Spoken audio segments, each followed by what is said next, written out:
اگه پیام‌های بازرگانی قدیم رو یادتون باشه، حال و هوای دیگه ای داشت.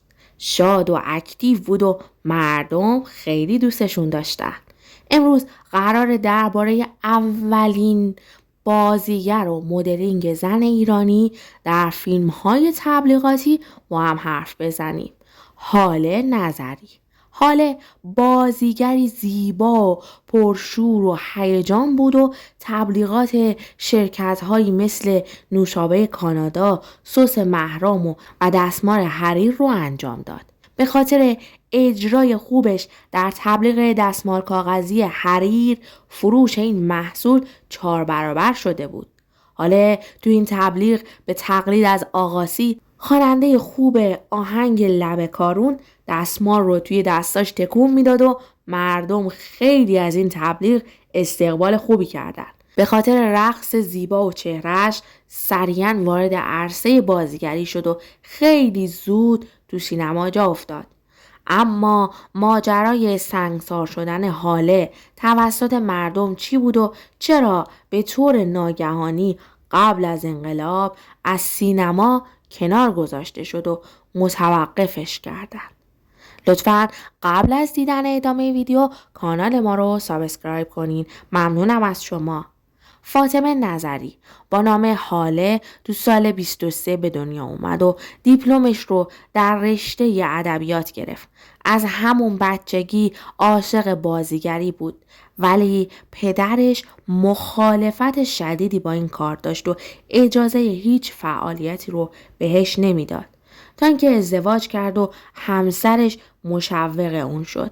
فعالیت هنریش رو با مدلینگ شدن و بازی در تیزرهای تبلیغاتی شروع کرد.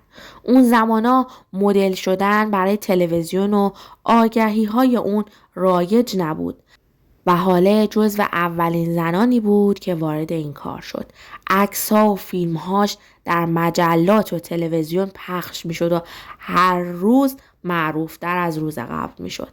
حالا برای شرکت‌هایی مثل کارخونه آزمایش و دستمال حریر و نوشابه کانادا و رطب زهره بازی کرد.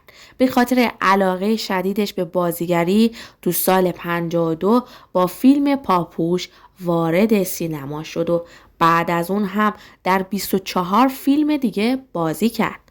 حالا نقش‌های سکسی زیادی رو بازی می‌کرد و تو مصاحبه‌ای هم اعلام کرد هیچ وقت از بازی تو این فیلم‌های سکسی و برهنه ناراحت نیستم و پشیمونی هم بابتش ندارم، چون رابطه جنسی جزوی از زندگی و نمیشه اونو انکار کرد و چون بازیگرها جلوی دوربین این کار رو انجام میدن مورد توهین و اهانت قرار میگیرن. به نظر من جلوی دوربین یه کاری رو بکنی خیلی بهتر از اینه که بری و پشت به دوربین بدترین کارا رو انجام بدی و خودت رو متدین نشون بدی و ریاکار باشی. ماجرای سنگسار شدن حاله هم برمیگرده به فیلم بنده خدا که آقاسی و حسین گیل هم در اون نقش داشتن. حالا در این فیلم نقش یه دختر بدنام رو بازی میکرد که در صحنه مردم باید سنگسارش میکردن. عوامل فیلم مقداری سنگ مصنوعی تهیه کردن و اونو دادن به مردمی که در صحنه حضور داشتن تا به سمت حاله پرتاب کنن. اما مردم سنگ‌های واقعی رو هم از روی زمین برداشتن و به سمتش پرتاب کردن و فکر میکردن واقعا باید اون سنگسار بشه. حالا تو سال 56 تو اوج محبوبیت و معروفیت متوقف شد. اگه میخوای بدونی علت این کار چی بود، قبل از دیدن ادامه ویدیو با لایکاتون از ما حمایت کنید. متاسفانه به خاطر پدرش و مشکلات روحی که گریبانش شد تو سال 56 برای همیشه از سینما خداحافظی کرد و فیلم خاتون آخرین حضورش در سینمای ایران بود.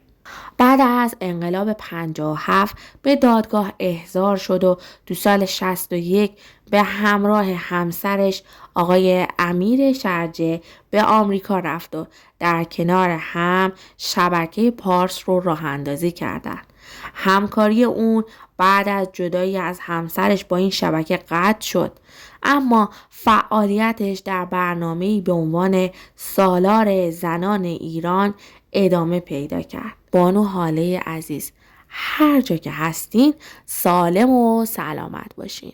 دوستان، نظر شما درباره بازی‌های حال نظری چی بود؟